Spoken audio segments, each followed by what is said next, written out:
ఇవాళ మేము మహిళలకు ఒక లక్ష్యంతో పనిచేస్తున్నాం. 1 కోటి మంది మహిళల్ని కోటీశ్వరులను చేయాలనుకున్నాం.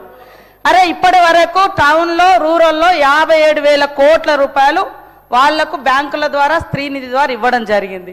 మీ లెక్క మేము రెండోసారి అధికారానికి వచ్చినాక 1 రూపాయి కూడా మీరు మహిళలై వడ్డీ లేని రుణాలు ఇవ్వలేదు. పైగా 3,000 కోట్ల రూపాయలు వాళ్ళ మీద భారం పెట్టిపోయినరు.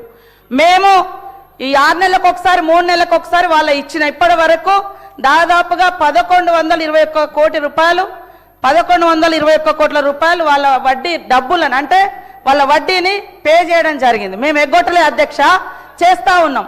ఎందుకు ఇంత లేడీస్ అంటే మీకు అంత వ్యతిరేకం? అరే ఒక లక్ష్యం పెట్టుకున్నాము, ఆ లక్ష్యాన్ని ఆ సంకల్పాన్ని రీచ్ కావాలనుకుంటున్నాము.